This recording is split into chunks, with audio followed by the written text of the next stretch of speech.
Get in on the action and make your bet with Sports Interaction. The F1 schedule is heating up. Will you go with the reliable and Max Verstappen, or take your chance with a potential surprise? Download the app in Ontario.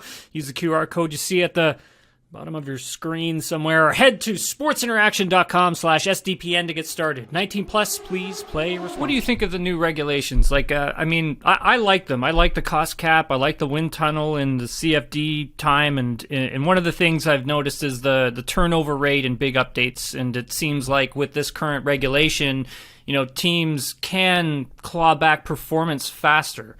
I like the new regulations. I think without the new regulations, Formula One would be in a bad place in the moment. When you have people outspending the other ones by times 3, it's just not it's not that level playing field. Obviously, you need to respect the teams which generate more money, but basically just buying performance is not the right thing in a sport.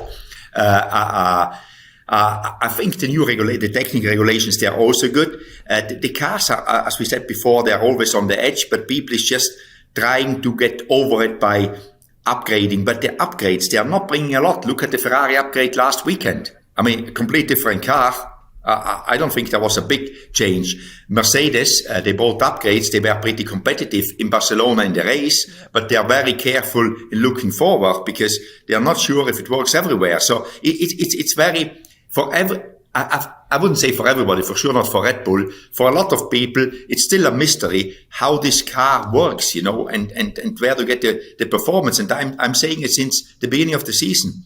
From race to race, you've got new challenges, and you never know where you are at the moment, the Alpha Tauri was very good in Barcelona. They were nowhere the races before. So it's very, very weird in the moment. But in the end, I think it's good for the spectator. There's one of the things I've noticed with the regulations, obviously I've been following Formula One since I was 9 years old, but there always seems to, once the teams start getting that convergence and they start getting closer, then there's a regulation change, and then it takes a few teams to kind of close that gap again. Should the regulation kind of stay a little bit longer than, I don't know, maybe 5 years? Maybe should it go to something like 10, where we can get faster or more convergence and make it competitive for a little bit more longer before we have another regulation change? Have you got an easier question? Yeah. Never. No. It is, philosophically, you're right. Convergence creates more competition. But then there's a few things. Does it create more interest in the sport? Because you could see it also different. If somebody gets ahead, he stays ahead a long time because he has got that advantage. So are you leveling the playing field, or you're giving converging the field?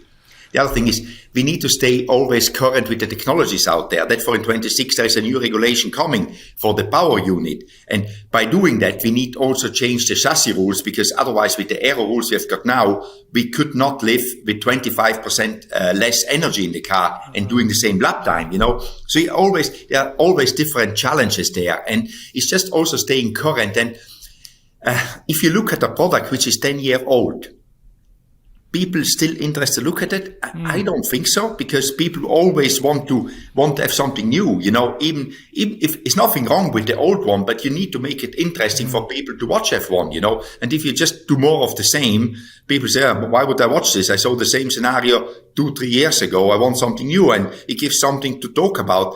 And on the other side, it keeps all of us employed. That's a good benefit as well,